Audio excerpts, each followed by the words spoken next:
right, guys, let's talk about Qigong.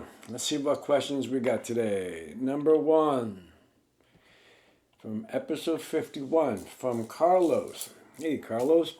Excellent podcast. Thanks, Adam. Do you incorporate the missing parts in your each one teaching and training? I've always found each one training exciting but intriguing as well. I suspect something was missing, the spiritual or energetic dimension. Compared to Tai Chi, which I have trained a little bit, I found each one by comparison more materialistic in nature, but now I understand that it was due to historical and ideological reasons. Thanks again. I really enjoy these podcasts.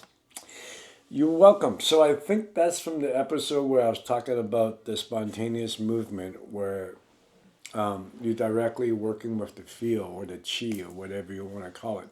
And in each one, the standing is a little bit different, right? Like majorly you're holding on to the ball, you get hanging on the string, you're opening up the spine, rooting into the ground.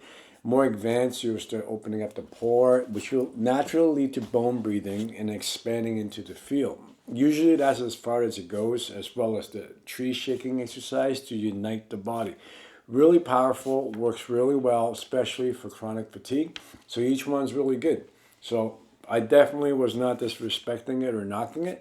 But beyond that, in a more classical version, before the communist era, before they took out all the spiritual aspect of Qigong, then they're working on the other two centers, especially when you're sitting, becomes important. Later on, that can be done when you're standing, where you're connecting into the stuff and there's a sensation where the stuff is moving you and you get spontaneous movement.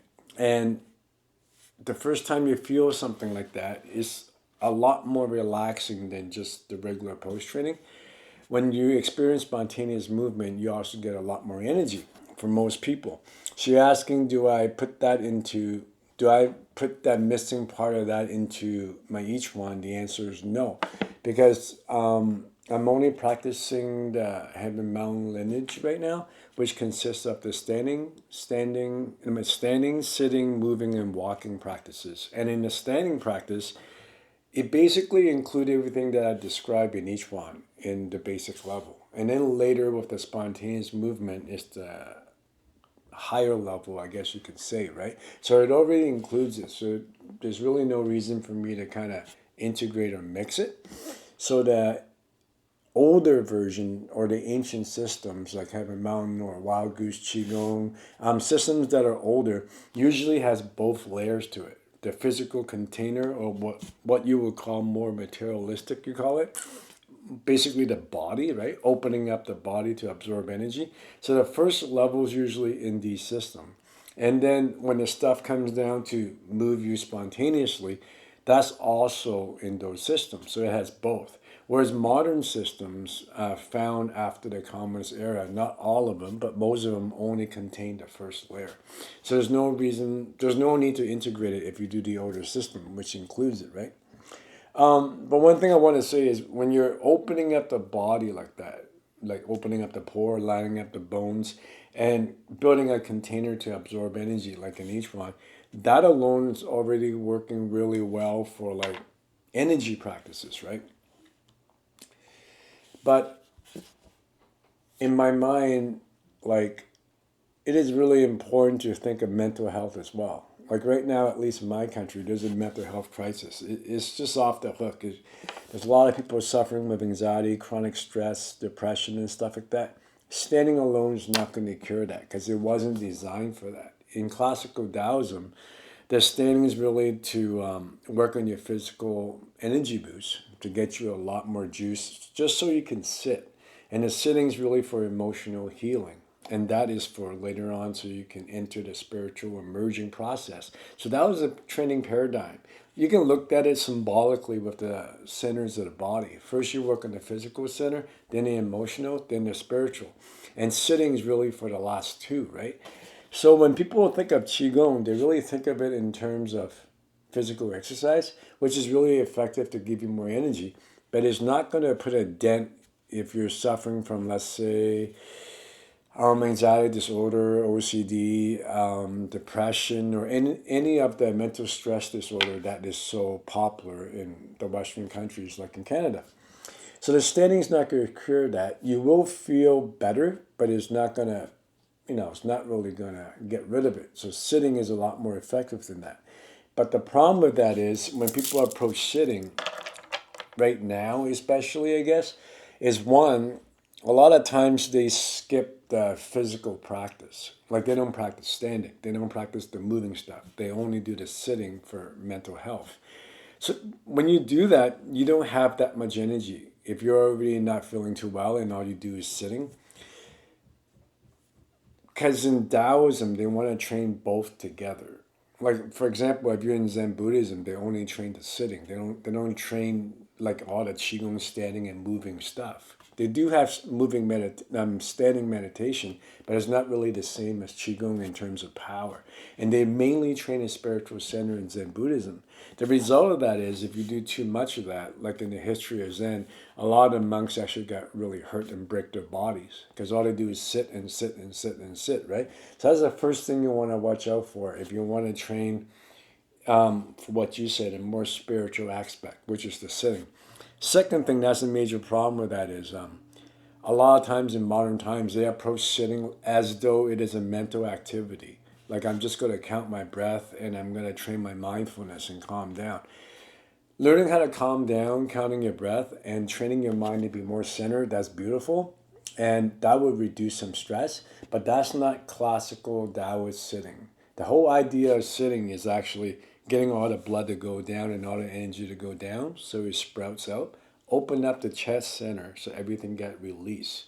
Like you start working on things like your trauma, your suppressed memory, all that stuff will start coming up. As it detoxes a bit, literally, going out this way usually, you'll start going up and merging upward, right?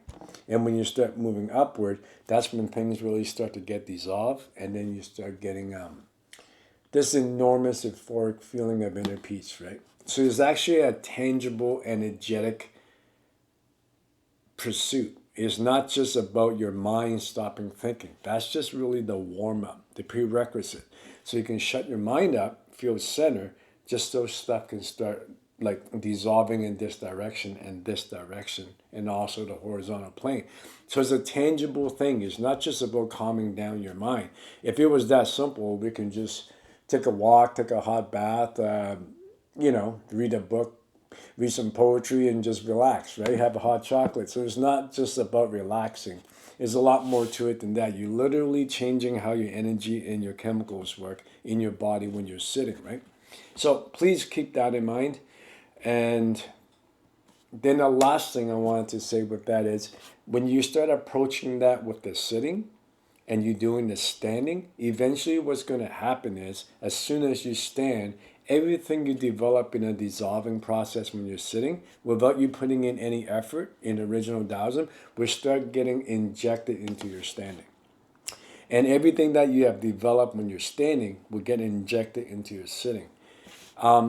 It's too big of a subject to go into now, but I'll just give you one brief example. For example, when you first started standing and you're opening up your body, stretching out your body in a vertical plane, separating the joints or opening the joints, and things are starting to flow, you get this buoyancy feeling. Once you start getting that, the flow will start to happen on the vertical plane and you start getting a lot more energy, right? And then if you keep on standing, you'll start to sprout a little bit more until it's in your field. So you start getting like a buffer kind of feeling. Your aura is kind of expanding kind of feeling. And the more it expands, the more juice or energy you start to feel. If you were to do that, what usually happens within the first 6 months, as soon as you start doing any form of sitting meditation, without any effort, as soon as you start sitting, that buoyancy feeling would start happening in your sitting. Whereas, you look around a room, if you're doing a group sitting practice, for people that haven't done pose training before or standing, they'll probably start falling asleep if they're a beginner within 30 minutes. Or they'll start getting, overthinking, or their joints will start to hurt. None of these things will happen to you if you have standing a lot. Because everything you develop in the buoyancy of standing will naturally get injected into your sitting. And the vice versa is true. Like, let's say all you do is practice standing, one guy. The other guy also practiced a lot of sitting before, where maybe he didn't go to the level where the merging process started to happen, but at least he went into the upper heart level where things are starting to expand. And as soon as he relaxes and closes his eyes, he starts to see bright lights. Maybe he's at that basic level, but that euphoric feeling of seeing brightness and opening up the chest area has started to happen for him. If that same person started to post train after he finished sitting, or anytime he decided to stand, aside from doing what normal people do when they're post training, as soon as he closed his eyes, the same euphoric happened and the same brightness will start to happen. So certain things are easier to develop when you're standing, and certain things are easier to develop when you're sitting. Eventually, what's going to happen is they start to teach each other the standing and the sitting, and the moving, and the walking, and the laying down, which I'll leave for now. But all of these things, right, like laying down meditation, sitting meditation, standing meditation, and moving meditation, they all take turns teaching each other. That's why in the original Taoism or ancient Qi Gong system, all four is taught and all four crisscross. A major mistake when you're trying to feel better, like with chronic fatigue or chronic stress or any of these things, or maybe you want to develop power, maybe it's death anxiety, whatever it is, you try not to be one-sided and only pick one thing. Like, I'm only going to stand, I'm only going to sit, I'm only going to move. The ancestor developed this stuff to be working together for a reason. So you always balance. You won't learn slow. As soon as you start to crisscross, you start to accelerate your learning and healing ability, right? This is really important. Like in the Taoist community, or I just call it my online Qigong school, quite a few students have reported after just a few months, years of chronic fatigue has disappeared. And they'll say stuff like, well, I did Qigong for 20 or 30 years somewhere else before. How come I don't have this effect? And then they start having this misconception that there's something special about what I'm doing. But it's not. Maybe it is, but I don't really think so. I think the major reason is because I don't look at things like a buffet. Like I lay it out there and you go, okay, you got to learn this or you're going to learn that. Instead, I try to do it holistically, like the way I was taught, which is these four things work holistically, crisscrossing together. When that happens, now you're doing Qigong the way it was supposed to be done, which is a holistic system. As soon as that happens, your healing ability is going to escalate and you feel a lot better. Anyways, all right, that's all the time we got for today. If you're interested in more of these kind of podcasts, please leave your question below. You're always welcome to come and train with us. We have a program in the online school right now. You can follow the links below. It's in the description. And every week I teach a weekly live stream Qigong class, which is half-guided meditation with the sitting, standing, moving, and the walking meditation. And also half of it's live Q&A. It comes with a student library, so all the classes are recorded. So you never have to worry about missing a class. And as well as a student forum that you can go to. And a bunch of other stuff you can read about. Follow the links below. See you guys next time.